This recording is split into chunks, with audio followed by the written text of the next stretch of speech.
بسم الله الرحمن الرحيم نحمده ونصلي ونسلم على رسوله الكريم أما بعد.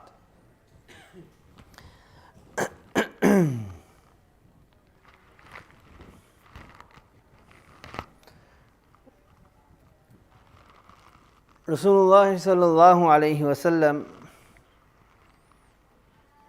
after discussing with the Sahaba Kiram radiyallahu ta'ala anhum, decided that they would take ransom for the prisoners. Upon which Allah subhanahu wa ta'ala, He reprimanded the Sahaba Kiram radiyallahu ta'ala anhum as discussed previously. But nevertheless, the decision stood, and Rasulullah sallallahu alayhi wasallam then made the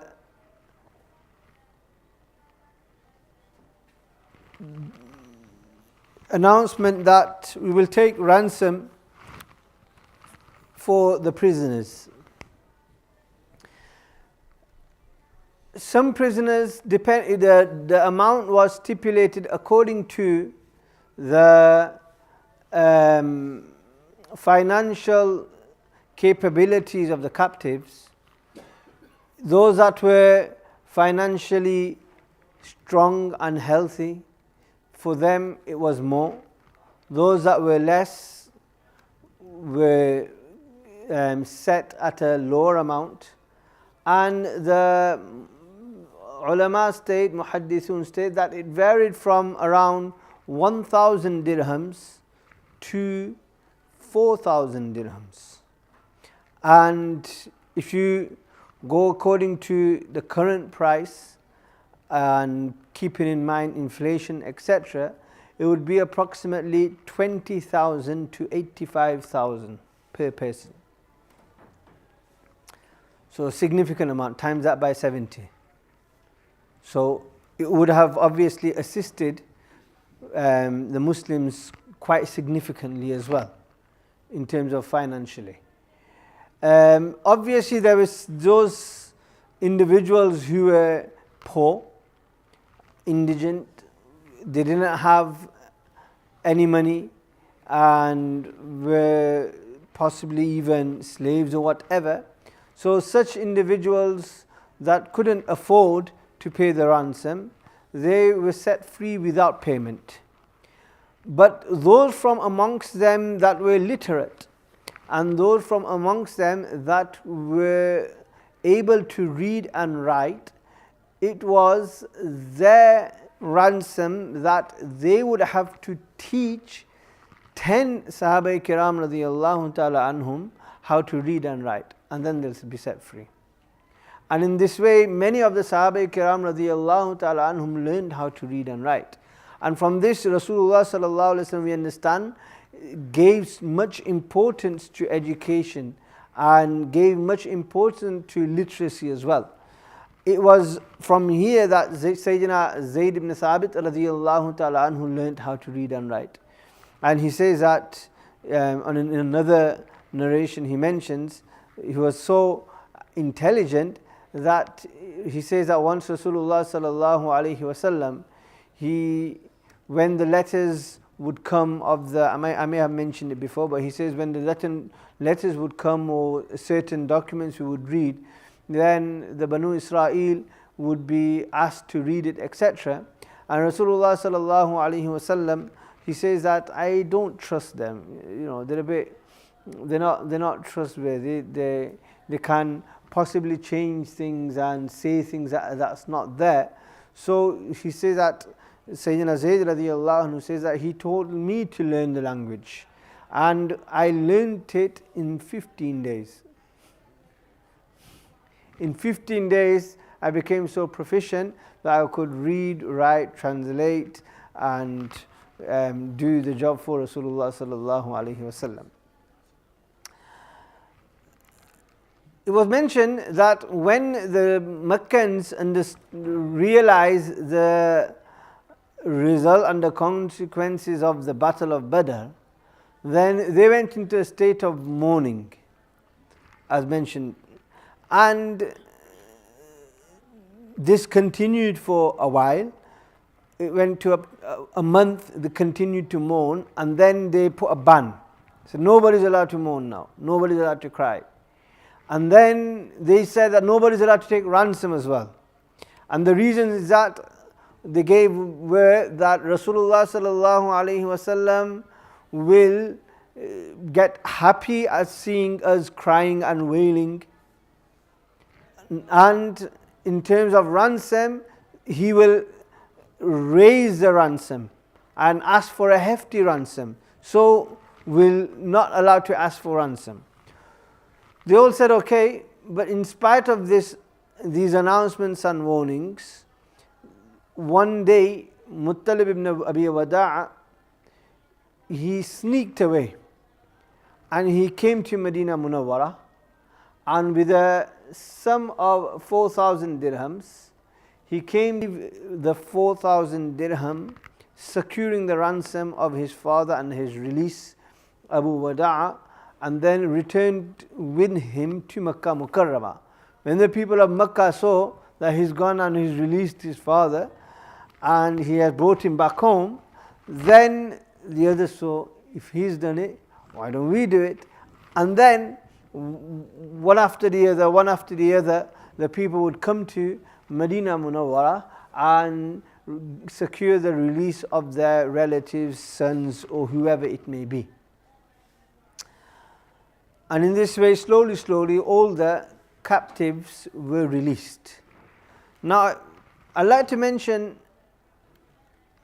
particular captives that were taken by the Muslims.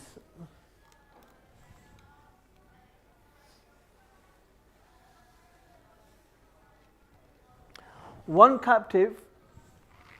notable captive was As ibn Abi Rabi'. As ibn Abi Rabi' was the son-in-law of Rasulullah sallallahu alaihi wasallam.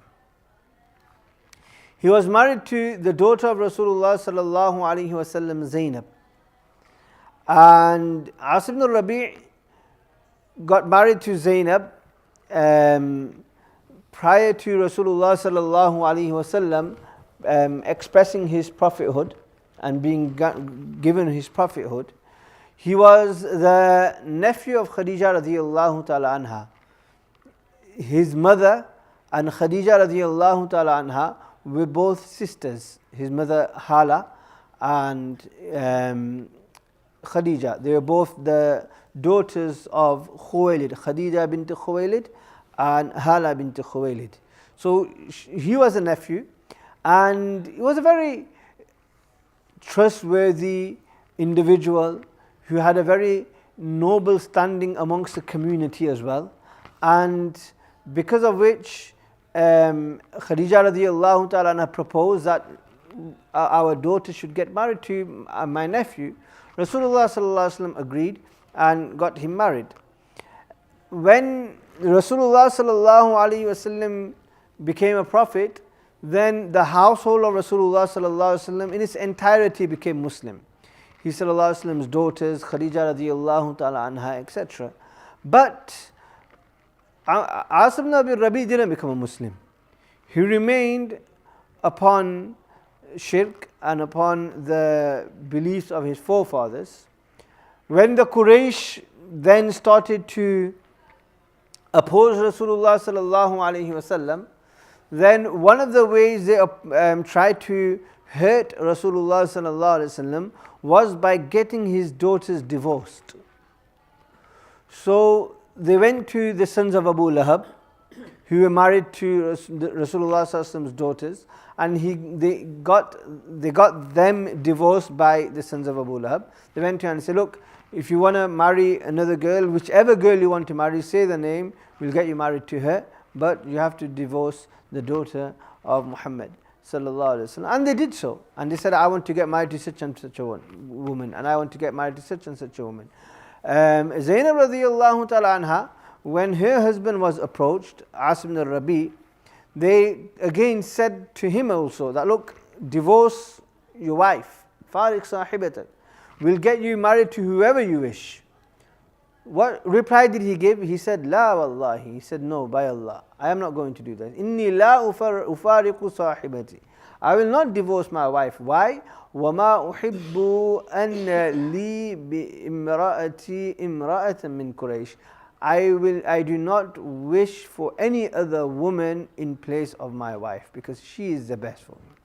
I will never find another woman who will be more obedient and kind and caring and affectionate to me than Zainab radiallahu ta'ala anha. And he refused. So Rasulullah sallallahu alaihi wasallam liked him as well because of this reason. And Rasulullah sallallahu alaihi wasallam was very hurt at the divorce of his other daughters, but he remained upon his disbelief.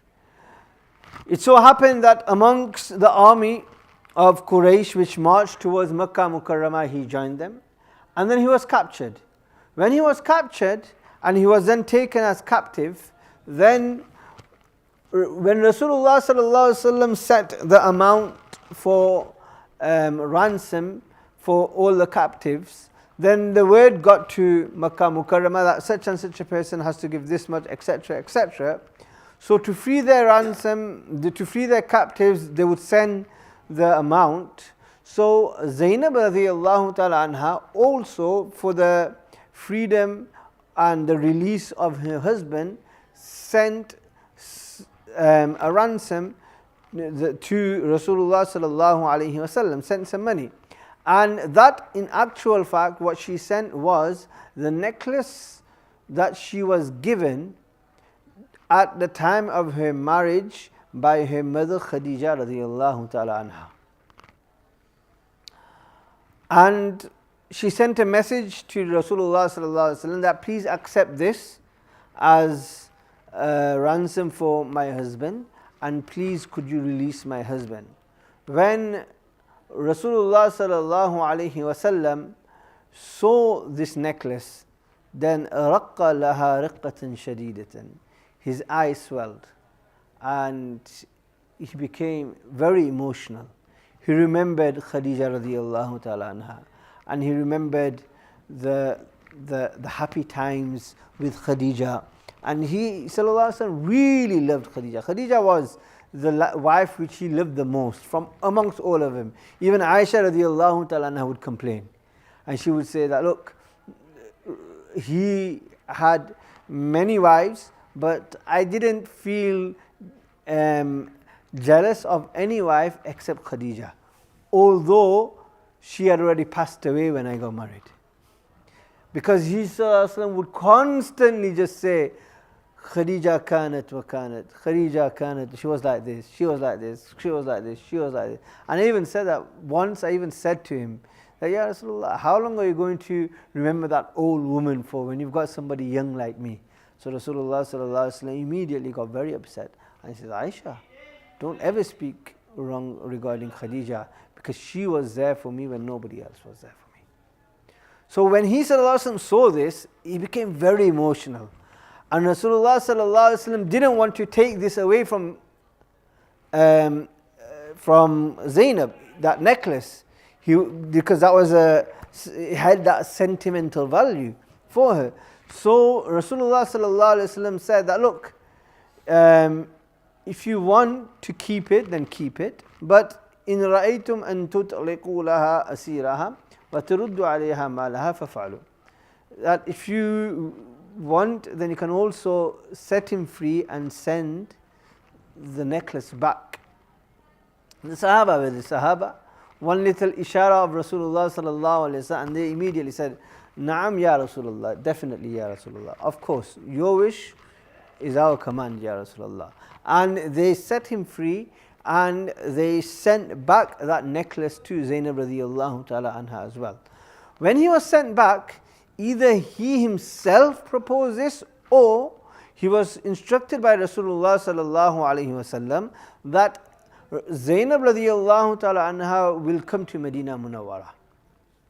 So he then returned back to Makkah Mukarramah, and with this intention now that I am going to send Zainab radiallahu ta'ala anha to her father. Rasulullah sallallahu alaihi wasallam had his entire family with him. It was only Zainab that remained behind. The rest were here. So Rasulullah sallallahu alaihi wasallam also desired that she comes to Medina Munawwara. So when he returned back to Makkah Mukarramah, then he told his wife that, look, you are going to Medina Munawwara, I'll send you back. The wife of Abu Sufyan, Hind, she tried to get a sniff of what was happening and uncover it. That is he going back, is she going back, what's going to happen, etc. So she would come to Zainab and she says that, are you going to Medina Munawwara?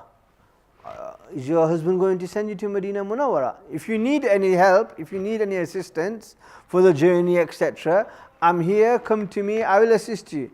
Zainab radiallahu ta'ala anha herself states that I wasn't too sure of her intention. I actually thought she was genuine, but I was a bit skeptical as well, so I didn't disclose to her anything and I didn't share with her. Because if she had ill intentions and I would share with her that yes, I am going, then somehow I will be prevented from going. So I didn't tell her. I said, no, everything's okay, don't worry about me. I'm here in Makkah Mukarramah. And I brushed her aside.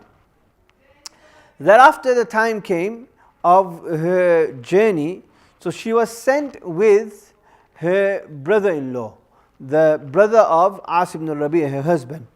So she was sent with Kinana. Kinana ibn Rabi' was told by his brother As, the husband of Sayyidina Zainab radiallahu ta'ala anha, that you take Zainab to Medina Munawwara. And Rasulullah sallallahu alaihi wasallam was informed, so on that side he sent a couple of Sahaba Kiram radiallahu ta'ala anhum to meet up outside Medina Munawwara and bring Zainab radiallahu ta'ala anha to Medina Munawwara. When Kinana started to leave, then he left in broad daylight. Whilst he was leaving in broad daylight, Abu Sufyan came to know of this, and another individual by the name of Habbar ibn al-Aswad. Now Habbar ibn al-Aswad was the second cousin of Zainab. So his father was the cousin of Khadija radiallahu ta'ala anha. So he was like a cousin brother as well. So Habbar ibn al-Aswad, when he found out that Zainab is going, then he intercepted the camel and he threatened her. And not only did he threaten her, in some narration it is mentioned that he got a spear and he struck her with the spear as well. She was expecting at that time, and during this altercation she lost her child and she had a miscarriage. She fell down, she lost her child. At that moment then Kinana, who was responsible to take her to Medina Munawwara, he became angry and he immediately pulled out his arrows and bow, and he immediately then said that, look, all of you move away immediately. Wallahi la yadnu minni rajul illa wada'tu fihi sama. If you get any closer, then the next thing you will feel is none other than my arrow. So Abu Sufyan then came in, and Abu Sufyan then tried to defuse the situation, although he kind of stirred it up at the beginning anyway. He then diffused the situation and he said, look. He says that innaka lam tusib, what you've done is not correct. And what you're doing is not right. And he says what? So he says, kharajta bil mar'a ala ru'usin nasi alaniya wa qad arafta musibatana wa niqmatana wa ma dakhala alayna min Muhammad فيظن الناس إذا خرجت بابنته إليه علانية على رؤوس الناس من بين أظهرنا أن ذلك عن ذل أصابنا عن مصيبتنا التي كانت في. So he says that if you are now in broad daylight openly taking the daughter of Muhammad sallallahu alaihi wasallam to Medina Munawwara, and the problem and the difficulty, the grief, the situation we find ourselves in is none other than because of Muhammad. And you are now openly, clearly in front of everybody taking his daughter out, and we don't say anything, then what will the other people think regarding us? They'll think we become weak. They'll think we become disgraced. We won't have any standing and no respect and honor. As they say in Urdu, we'll be disgraced, and we'll have to lower our heads in shame. This is not right. We will not allow you to do this. Simple. And he says that, look, what you can do, we don't want to keep her, that's none of our business. But what we can do is that irji' bil mar'ah, take her back home, and then إذا هدأت الأصوات, when everybody calms down, everybody's gone to sleep, and everybody's now seen that she's come back, then you can quietly go and nobody will come and stop you. And then we can just turn around and say, oh, we didn't know anything about it. So you have your way, and we've saved face as well. So Kanana said, okay, that's fine. So he went back to Makkah Mukarramah, and they remained there for a couple of days, 3, 4, 5 days possibly. And thereafter, once everything had settled down, gone quiet, and everybody was in their own little, busy with their own affairs, then during the night, one night, he left with Zainab radiyallahu ta'ala anha. And on that side, Rasulullah sallallahu alaihi wasallam had sent Zayd ibn Haritha radiyallahu ta'ala anhu. So he got to the place called Batn al-Ya'juj, and after getting to Batn Ya'juj, he then handed over Zainab radiyallahu ta'ala anhu to Zayd radiyallahu ta'ala anhu, and Zayd radiyallahu ta'ala anhu returned to Medina Munawwara happily with the daughter of Rasulullah sallallahu alaihi wasallam. As for As ibn al-Rabi', he later became Muslim. Regarding Habbar ibn al-Aswad, Habbar ibn al-Aswad was who? The one who intercepted, threatened, and hurt Zainab radiyallahu ta'ala so much so that she lost her child as well. Rasulullah sallallahu alaihi wasallam became extremely upset at this. And then he even made an announcement that whoever sees Habbar, kill him. That's fine, no problem. Because he has brought great difficulty upon the Muslims. But what happened was that it so happened that Zainab radiyallahu ta'ala from that wound never fully recovered either. And then later, after a number of years, she actually passed away because of that very wound as well. After that, Fatah Makkah took place, and after Fatah Makkah, Habbar ibn al-Aswad once came to Rasulullah sallallahu alaihi wasallam. The Sahaba Kiram radiyallahu anhu were sitting there. So now you got to remember, this is that person who stopped, also made Zainab radiyallahu anhu lose her child, and caused such a wound which was the cause of her death. So he was then coming to Rasulullah sallallahu alaihi wasallam. The Sahaba Kiram radiyallahu anhu said, Ya Rasulullah, Habbar, we've got him now.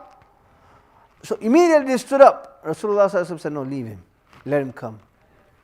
He came and he says to Rasulullah sallallahu alaihi wasallam, Ya Rasulullah, what happened, you know. What occurred, you know. But Ya Rasulullah, I am asking for your forgiveness. And I ask that you accept me because I am becoming Muslim. Rasulullah sallallahu alaihi wasallam said, come. He forgave him, and he took bay'ah from him and he accepted Islam. This was the mercy and the forgiveness of Rasulullah sallallahu alaihi wasallam, the one who was the cause of the death of his own daughter and the cause of the loss of the grandchild that would have come into this world because of that. But Rasulullah sallallahu alaihi wasallam said, no problem, I forgive you. As for her husband As ibn al-Rabi, As ibn al-Rabi remained in Makkah Mukarramah. And he was a businessman. He would go for many trade trips around Arabia.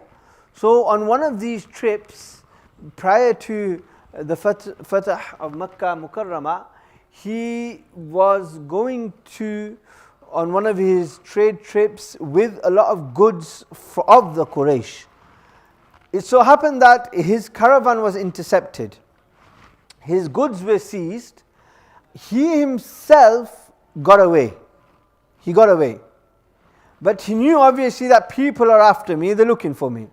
So his goods were seized and taken to Medina Munawwara. What he then decided that he somehow needs to get to safe ground, so he went into the lion's den, according to him. And he immediately went to Medina Munawwara during the night. Somehow he sneaked in and got to the house of Zainab radiyallahu ta'ala anha. Zainab radiyallahu ta'ala anha saw that my husband is here.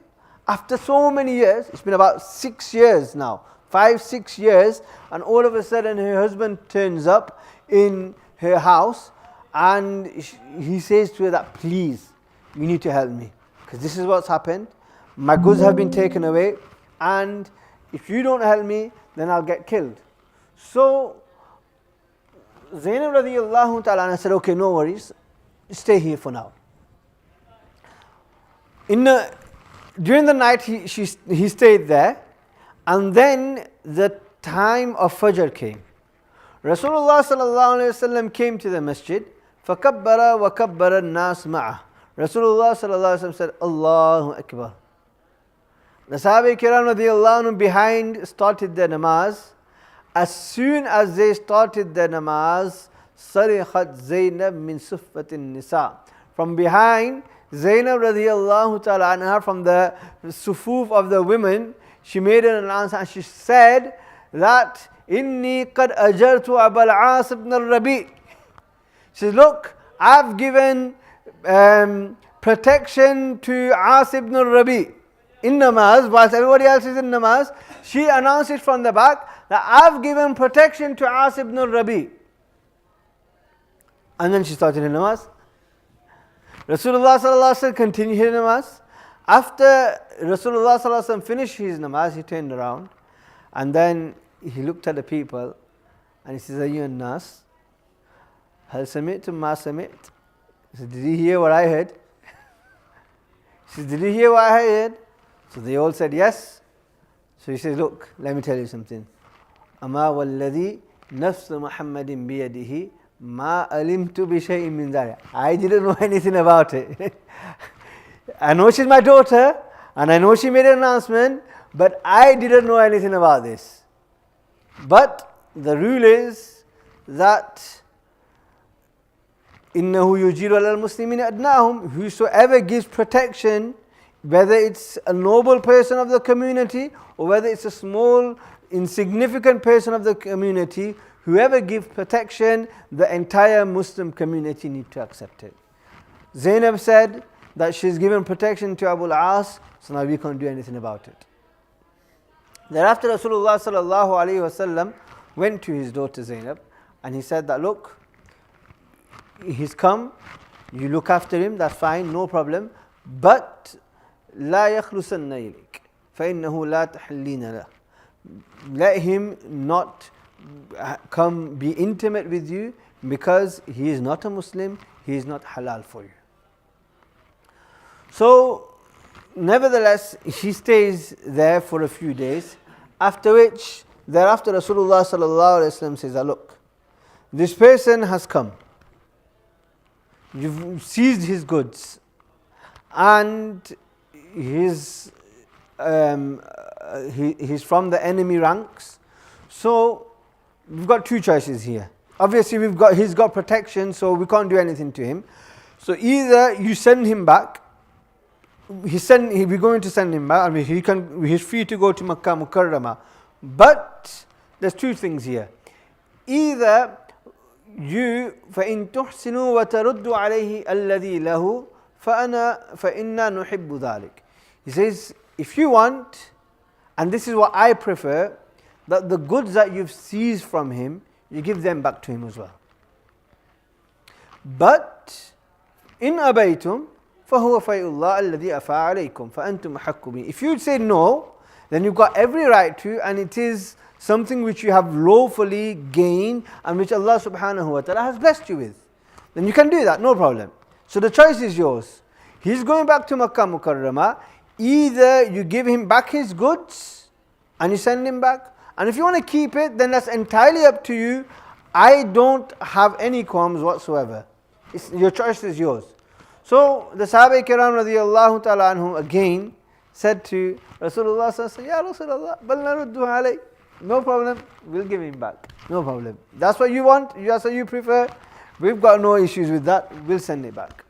So they sent everything back with him. He, to the extent that the Sahaba state that حتى أن الرجل ليأتي بالدل ويأتي بالشنة وبالإداوة, a little bucket, a rope. Somebody had a rope that was taken from him. Somebody had an ink pot that was taken from him. Every single small item was returned back to him. Nobody kept even the most insignificant of items, and the thing which would be considered and seen as hardly any worth. Everything was given back to him. And then he was told to keep the goods. He then went back to Makkah Mukarramah. After he went back to Makkah Mukarramah, because most of this was not his own, rather given to him by the Quraysh, like Abu Sufyan did. So he returned everything back. After he returned everything back, he made an announcement and he says, look, I've got a question. And he says that actually some people, so he returned everything back. After he returned everything back, they said to him, he announced to the people, Ya ma'ashar Quraysh, that, O Quraysh, هل بقي لأحد منكم عندي مال لم يأخذ. He says, is there anything left which I haven't given back to you? Is there anybody who hasn't got what they were supposed to get and what they're entrusted with? So everybody said, no. فَجَزَاكَ اللَّهُ خَيْرًا. May Allah reward you well. You've given us everything back. And then they said that فَقَدْ وَجَدْنَاكَ فِينَا خَيْرًا. Indeed, you are a very righteous, noble individual. So after that, he then announces, أشهد أن لا إله إلا الله وأن محمدا عبده ورسوله. He takes the kalima and then he says that the only thing that was preventing me from accepting Islam there was the fact that you would say that I haven't given you your wealth back. And I wanted to return everything back to you, and then I wanted to go back so that you couldn't say that, look, he's gone there, he's taken our goods and now he's become Muslim. And after, some people would even say that, why don't you keep it? You should have just kept it. So he says, no.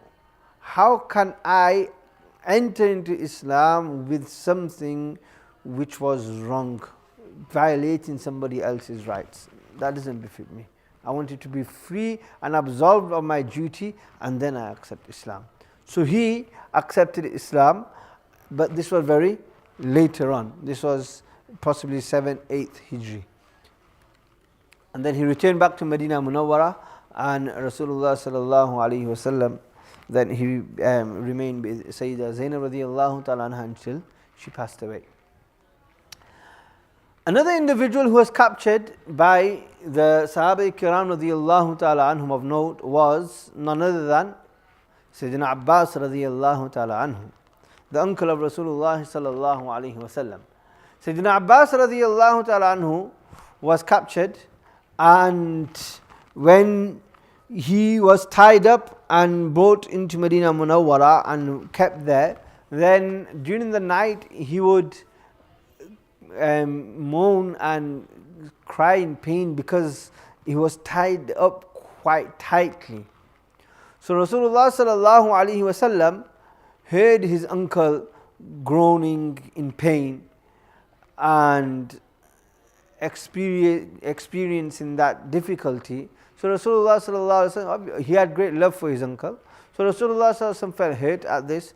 The Sahaba Kiram radiyallahu ta'ala anhum understood this, and immediately they went and they untied him completely. They said, let go of him. And they said that, Ya Rasulullah, we know that you are hurt by the fact that Abbas radiallahu anhu's hands has been tied, so we've untied him completely. And then they went as far as saying, the Ansar, they went and they said, Ya Rasulullah, إِذْنَ لَنَا فَلْنَتْرُكْ لِابْنِ أُخْتِنَا Abbas فِدَاهُ. He says, O Rasulullah sallallahu alaihi wasallam, give us permission and we will set him free without any ransom. They said, we will set our nephew free. Nephew, they said, because of the fact that his mother, Abbas radiallahu ta'ala's mother, meaning the wife of Abdul Muttalib, was from Medina Munawwara, was from there. So there were some relation there. So they said, we will set our nephew free and we won't even take any ransom from him, Ya Rasulullah. He's your uncle. We don't want to take anything from him. Rasulullah sallallahu alayhi wa sallam said, no. La tazaruna minhu dirhaman. Don't even leave one dirham from him. Take every penny from him. Don't even leave one dirham from him. Take every penny from him. So nevertheless, he then turned around and said, Ya Rasulullah, qad kuntu muslima. I'm Muslim, why? So Rasulullah sallallahu alaihi wasallam said, Allahu a'lam. You've been captured. Whether you've accepted Islam, whether you've not accepted Islam, you've been captured. I'm going to take ransom money from you. Then he says, Ya Rasulullah,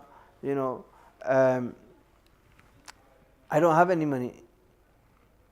I'm poor. So Rasulullah sallallahu alaihi wasallam said, look, your ransom is 4,000 dirhams. And that was the most from all the other prisoners. And he says, you are also responsible on behalf of Aqil ibn Abi Talib, and his is 3,600 dirhams. You have to give it both. You have to give. And so from all the prisoners, the most ransom was none other than Sayyidina Abbas radiyallahu ta'ala anhus. Rasulullah sallallahu alayhi wa sallam said this. He says, Ya Rasulullah, is this because we're relatives? And is this how you look after your relatives?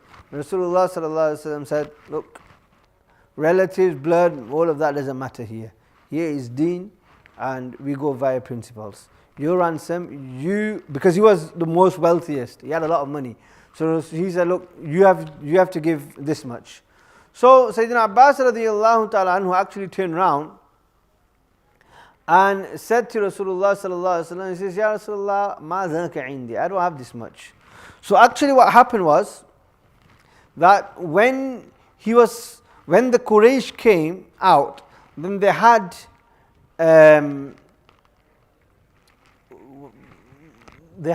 turns to feed the army. So every day a different chief and noble individual would feed the army. So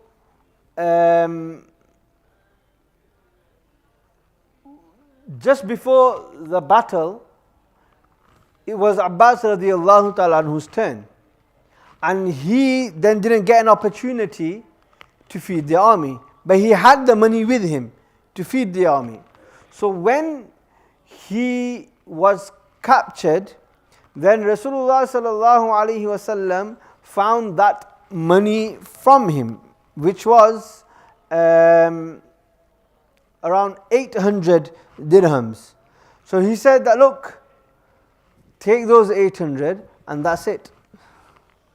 Let's call it quits. You've got 800 from me. That's it, it's fine now. I don't need to give you anything else. Rasulullah sallallahu alaihi wasallam said, look, those 800 we were given early from Allah. You still got the remaining 3,200 left, and I'm not going to let you go. You need to give them as well. So he then said that, Ya Rasulullah, I don't have any money. I don't have any money. I bought everything to feed the army. This is all I really have. I don't have much. So Rasulullah sallallahu alayhi wasallam then asked him, فَأَيْنَ الْمَالِ الَّذِي دَفَنْتَهُ أَنْتَ وَأُمُّ الْفَضْلِ. He says, what about that money which you have buried, you and Fadl, just before you left for the army? And you told Fadl that if anything happens to me, then this money is yours and for the children. What about that? So he says, Ya Rasulullah, nobody knew about that besides me and Fadl. How did you know that, Ya Rasulullah? He says, Allah told me. He says, what about that money then? She says, oh, well, okay then. He says, okay, I've got some money then, Ya Rasulullah. So Rasulullah sallallahu alayhi wasallam said, look, I need it. So he says, Ya Rasulullah, please, I'm accepting Islam, and and he said, look, if you're true in your word that you are accepting Islam, then Allah will reward you. Allah will reward you. You're giving this money, and if you're true, then Allah will reward you. And he says, okay. He says, okay. At that moment, Allah subhanahu wa ta'ala then sent down a verse of the Quran in which Allah subhanahu wa ta'ala instructs Rasulullah sallallahu alayhi wa sallam. He says, Ya ayyuhan nabi, قُلْ لِمَنْ فِي أَيْدِيكُم مِّنَ الْأَسْرَى إِنْ يَعْلَمِ اللَّهُ فِي قُلُوبِكُمْ خَيْرًا يُؤْتِكُمْ خَيْرًا مِمَّا أُخِذَ مِنْكُمْ وَيَغْفِرْ لَكُمْ وَاللَّهُ غَفُورٌ رَحِيمٌ. Allah says that, look, O Prophet of Allah sallallahu alayhi wa sallam, tell your prisoners that if there is that true intention in your heart, إِنْ يَعْلَمِ اللَّهُ فِي قُلُوبِكُمْ خَيْرًا, if Allah is aware of that intention of goodness which is in your heart, then Allah will give you far more better than what He has taken from you. And Allah will forgive you as well. Wallahu ghafurur rahim. So he then gives that money, he gets set free, and he goes back to Makkah Mukarramah. After, when he officially accepts Islam and comes to Medina Munawwara, then once Rasulullah sallallahu alaihi wasallam received a large amount of wealth from Bahrain. Bahrain, not modern day Bahrain, another place which is more towards the southeast of the Hijaz. So a lot of wealth came, and it is mentioned in the riwayah of Bukhari that Rasulullah sallallahu alaihi wasallam came, and that wealth was all there in the masjid. Huge amount of wealth, loads. Rasulullah sallallahu alaihi wasallam came in, فَلَمْ يَلْتَفِتْ إِلَيْهِ, he didn't even look at it. He went and performed his salat. And after salat, Rasulullah sallallahu alaihi wasallam then said, okay, whoever is in need, come to me and I will give you. And Rasulullah sallallahu alaihi wasallam started distributing. Sayyidina Abbas radiyallahu ta'ala anhu comes to Rasulullah sallallahu alaihi wasallam and he says, Ya Rasulullah, inni fadaytu nafsi wa fadaytu aqilan. He says, Ya Rasulullah, I gave that ransom for myself, and I gave that ransom for Aqil. And you said that, look, Allah will bless me. So Rasulullah sallallahu alaihi wasallam said, okay, khudh, take it, whatever you want. So he took out his shawl and he put it down and he filled it. And as much as he thought he'd be able to carry in that blanket of his, in that shawl of his, he filled it up. And then he went to lift it up. When he went to lift it up, he couldn't lift it. So much he couldn't lift it. So he says to Rasulullah sallallahu alaihi wasallam, Ya Rasulullah, Umar rajulan yarfa ilayya. He says, tell somebody that, just lift it up for me and put it on my back, and then I'll take it. Rasulullah said, no. So then he says to Rasulullah sallallahu alaihi wasallam, "Farfahu anta ilayya." He said, "Will you lift it up then?" He was the uncle, so obviously he could, in an informal way say that to Rasulullah. He says, "Will you lift it up then and put it on my back?" Rasulullah said, "No." So he says, "Okay then." So he took some off. And then he went to tie it up and tried to lift it again. He couldn't. He says, "Ya Rasulullah, just tell somebody to lift it up." Rasulullah. I said, "Farfa anta." He said, "You pick it up on my back." I said, "No." So then he goes, "Okay." And he opened it up again, and he took some more out and put that on the side. And then he lifted it up, and with difficulties there, walking out the masjid with that big sack on his back. And Rasulullah says, he's just looking at it, just like, Subhanallah. Literally, the Sayyidina Anas radiyallahu anhu, he says that yatba'uhu basaruh. Rasulullah sallallahu alaihi wasallam gaze just followed him constantly until he was gone from the sight of Rasulullah and the vision of Rasulullah sallallahu alaihi wasallam. And Rasulullah sallallahu alaihi wasallam was just like, wow, Subhanallah, just shocked. So Sayyidina Abbas radiyallahu ta'ala anhu later would say that wallahi, I got far more better than I gave. And that was one of the promises which was said by Allah subhanahu wa ta'ala, that Allah will give you far more better. And the second promise was that Allah will forgive you. I have hope that Allah inshallah will forgive me as well.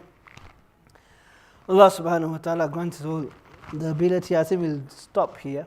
My thought isn't playing up as well anyway. So we'll continue inshallah next week. Still a little bit to go. Inshallah we'll continue next week, and then hopefully we'll conclude either next week or the week after inshallah. Allah subhanahu wa ta'ala accept the sacrifice of the Sahaba Kiram radiyallahu ta'ala anhum and reward them on behalf of the Ummah.